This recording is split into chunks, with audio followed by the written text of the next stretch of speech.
నేతలకు అండగా కొండంత భరోసాగా కూటమి ప్రభుత్వం ఉంటుందని రాజమహేంద్రవరం రూరల్ శాసనసభ్యులు గోరంట్ల బుచ్చయ్య చౌదరి పేర్కొన్నారు. కడియం మండలం దుల్లా గ్రామంలో 25 లక్షల రూపాయలతో ఎర్ర కాలనీలో డ్రైనేజీ సంపు మోటార్ ఏర్పాటుకు శంకుస్థాపన చేశారు. 52 లక్షల రూపాయలతో నూతనంగా నిర్మించిన సీసీ రోడ్లు, డ్రైనేజీలు ప్రారంభించారు. జాతీయ చేనేత దినోత్సవం పురస్కరించుకొని స్థానిక బీసీ కమ్యూనిటీ హాల్ నందు చేనేత దినోత్సవ వేడుకలలో పాల్గొన్నారు. ఈ సందర్భంగా ఎమ్మెల్యే గోరంట్ల మాట్లాడుతూ, గత ప్రభుత్వం చేసిన నిర్వాకం వల్ల అన్ని వ్యవస్థలు నాశనం అయ్యాయని, కూటమి ప్రభుత్వం ఏర్పడిన నాటి నుండి అన్ని వ్యవస్థల్ని గాడిలో పెడుతున్నామని, రాష్ట్రాన్ని ప్రగతి పథంలో నడిపిస్తూ అభివృద్ధి చేస్తూ ప్రజలకు సంక్షేమాన్ని అందిస్తున్నామని తెలిపారు. ఎన్నికల్లో ఇచ్చిన వాగ్దానాల్లో భాగంగా చేనేత కార్మికులకు ఆదుకునేందుకు సంవత్సరానికి 25,000 రూపాయలు ఆర్థిక సహాయాన్ని మగ్గం నేసే వారికి అందిస్తున్నామన్నారు. రాష్ట్ర హెల్త్ వింగ్ ప్రధాన కార్యదర్శి Gorantla Raviram Kiran, MPP Velugubanti Satyaprasad, APIIC director Margani Satyanarayana, tourism corporation director Vasireddy Rambabu, Kadiyam rural మండల టీడీపీ అధ్యక్షులు వెలుగుబంటి రఘురాం, మత్స్యటి ప్రసాద్, రాష్ట్ర కార్యదర్శి Majji Padmavathi, AMC vice chairman Bodapati Gopi తదితరులు పాల్గొన్నారు. భరత్ గారు, రామకృష్ణ గారు, చౌదరి గారు, అదేవిధంగా లంకసేన గారు, ఇతర పెద్దలారా, దేవాల సోదరులారా, సోదరిమణులారా, అందరికీ నమస్కారం. ఈరోజు జాతీయ చేనేత దినోత్సవం.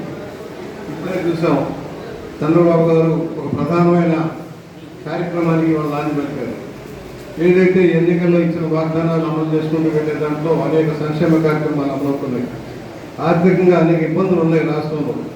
గత ప్రభుత్వ నిర్వాహకం వల్ల రాష్ట్రం నష్టపోయింది. రోడ్లు కానీ, కాలువలు కానీ, పనులు కానీ లేకుండా పోయినాయి. ఎక్కడ వేసిన పనులు అక్కడ అయిపోయింది. వాటన్నిటిని సరి చేసుకుంటూ ముందుకు వచ్చే దాంట్లో కొంత లేట్ అవుతుంది.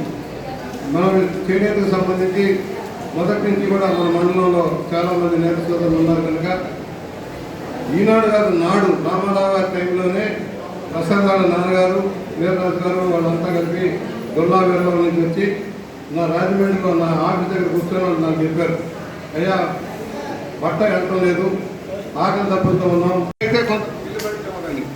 Already solar పెట్టుకోమంటున్నాం. సోలార్ పెట్టుకుంటే ఎస్సీలకి అయితే ఫ్రీగా చేస్తున్నాం, బీసీలకి అంటే కొంత సబ్సిడీ ఉంది. ఎవరైనా సోలార్ పెట్టుకుంటే కరెంటు బిల్లు ఉండదు. అయినా కూడా చంద్రబాబు గారు వచ్చిన తర్వాత 26 పైసలు యూనిట్ తగ్గింది. గత ప్రభుత్వం 6 సార్లు పెంచింది, నాడు బాగా కొట్టేసింది అందరికీ. ఇప్పుడు చంద్రబాబు గారు వచ్చాక ఖర్చులు తగ్గించారు, నష్టాలు లేకుండా ఉన్నాయి, కొనుగోలు తప్పులు చేయటం లేదు. ఫలితంగా ఇవాళ వ్యవసాయ రంగానికి కానీ ఒక పక్క కరెంట్ ఇస్తూనే, రైతులకు కానీ ఎవరికైనా సరే సహాయం అందిస్తూనే ధరలు తగ్గించుకుంటూ వస్తూ ఉన్నాం. ఇవాళ 200 యూనిట్లు మీకు, పవర్ లూమ్ అయితే 500 యూనిట్ల వరకు ఫ్రీ. ఇవాళ 25,000 రూపాయలు ఇస్తున్నాం. 14-19 మధ్య మగ్గాలు కూడా ఇచ్చాం, గుర్తుంది. అవసరం ఉంది, ట్రైనింగ్ ఇవ్వాలి. ఇవాళ మన సెంటర్ ఉంది, మన సెంటర్ పాడైపోతుంది. ఇప్పుడే నాకు చూపించారు సొసైటీ బిల్డింగ్, దాన్ని మళ్ళీ పునర్నిర్మాణం చేసుకోవాలి. ఎందుకంటే ఇప్పుడు మురమణలో బిల్డింగ్ మొదలు పెట్టాం, 5 ఏళ్ళు గవర్నమెంట్ ఆపేసింది, మళ్ళీ పూర్తి